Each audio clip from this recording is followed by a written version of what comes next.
దేవుని పరిశుద్ధ నామములో మీ అందరికీ ప్రత్యేకమైన శుభములు. అలాగనే మేలులు సమాధానము కలుగునుగాక.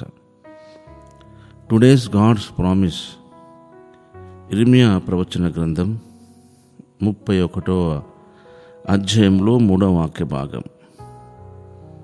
చాలా కాలం క్రిందట యెహోవా నాకు ప్రత్యక్షమై ఇట్లా నేను చాలా కాలం క్రిందట దేవుడు నాకు ప్రత్యక్షమై ఇలాగూ అనేను, శాశ్వతమైన ప్రేమతో నేను నిన్ను ప్రేమించుచున్నాను గనుక విడువక నీ ఎడల కృప చూపుచున్నాను.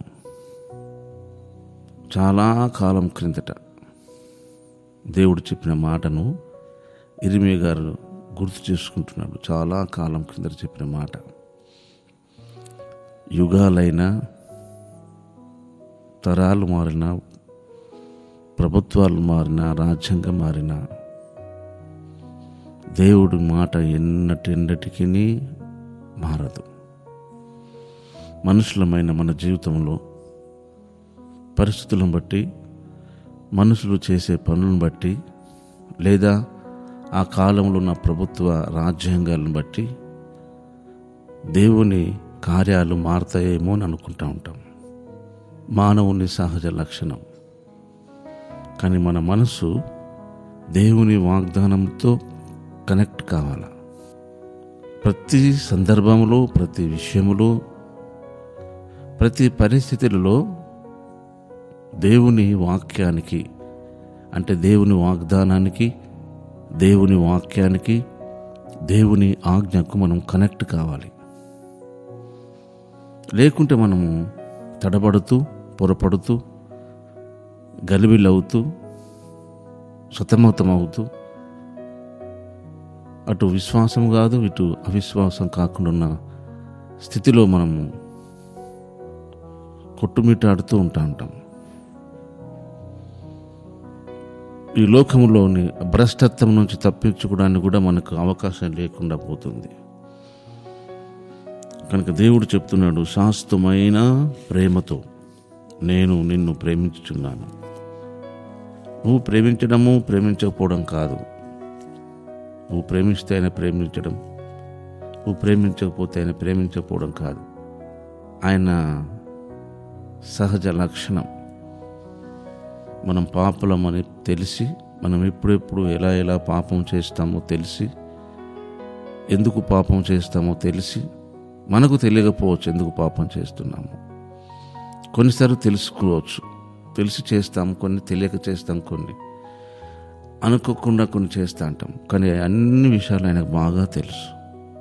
అవి తెలిసి మనల్ని ప్రేమిస్తున్న దేవుడు. అందుకే శాశ్వతమైన ప్రేమ. మానవులు మన మీద చూపించే ప్రేమ, లేదా మన పొరుగు వారి మీద మనం చూపించే ప్రేమ అశాశ్వతమైనది. వారు మనకు అనుకూలంగా ఉంటే ప్రేమిస్తాం, ప్రతికూలంగా ఉంటే ప్రేమించడం మానేస్తాం. కానీ దేవుడు అలా కాడు. నువ్వు ఆయనకు అనుకూలంగా ఉన్నా, ఆయనకు ప్రతికూలంగా ఉన్నా ఆయన ప్రేమించే దేవుడు. అందుకని ఆ మాట అంటున్నాడు, శాశ్వతమైన ప్రేమతో నేను నిన్ను ప్రేమించుతున్నాను కనుక విడవకుండా ఉంటున్నాను, నిన్ను విడువక నీడల కృప చూపుచున్నాను. ఎంత గొప్ప అద్భుతమైన వాగ్దానం. మీరు పేతురు గారు రాసిన 2వ పత్రిక 1వ అధ్యాయములో కూడా చూస్తే అక్కడ ఒక అద్భుతమైన కార్యం దాగబడి ఉన్నది. 4వ వాక్యములు, ఆ మహిమా గుణాతిశయమును బట్టి ఆయన మనకు అమూల్యములను అత్యధికములనైన వాగ్దానమును అనుగ్రహించి ఉన్నాడు. దురాశను అనుసరించడం వలన లోకమందున్న భ్రష్టత్వమును ఈ వాగ్దానం మూలంగా మీరు తప్పించుకొని అని రాయబడ్డది.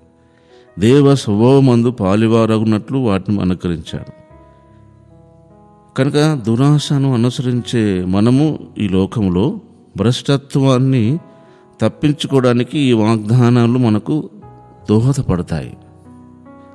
వాగ్దానాన్ని నమ్మకుండా ఉంటే భ్రష్టత్వం వెళ్ళడానికి పరిస్థితులు మనకు తోడ్పడతాయి. ఆ భ్రష్టత్వం నుంచి తప్పించుకోవడానికి వాగ్దానం తోడ్పడుతుంది. ఆ వాగ్దానం నమ్మకుంటుంటే భ్రష్టత్వంలో పడిపోయే అవకాశాలు ఉంటాయి. ఎంత అద్భుతం చూడండి. కనుక మనం వాగ్దానం నమ్మి తీరాల్సిందే. దురాశను అనుసరించడం వలన నాకు దురాశ లేదని ఎవరైనా చెప్పగలరా? ఎవరేం చెప్పలేము. దురాశను అనుసరించడం వలన లోకములో అందున్న భ్రష్టత్వమును ఈ వాగ్దానం మూలంగా మీరు తప్పించుకొని దేవ స్వభావమునందు పాలివారగునట్లు ఆ వాగ్దానాన్ని మనకు అనుకరిస్తున్నాడు. ఎంత మహిమాన్వితమైనది. కనుక దేవుడు శాశ్వతమైన ప్రేమతో మనల్ని ప్రేమించినట్లే మనమును శాశ్వతమైన ప్రేమతో ఆయనను ప్రేమించుదుముగాక. దేవుడి మాటలు మనలను నెరవేర్చునుగాక. పరిశుద్ధుడైన మా తండ్రి, మీకు వందనాలు. మీ వాగ్దానం బట్టి నేను స్తుతిస్తూ, నీ మాట ఎన్నటెన్నటికి తప్పిపోదు. అటు నీ వాగ్దానం కొరకే చెల్లిస్తూ యేసు నామములోనే ప్రార్థిస్తున్నాను తండ్రి. ఆమేన్.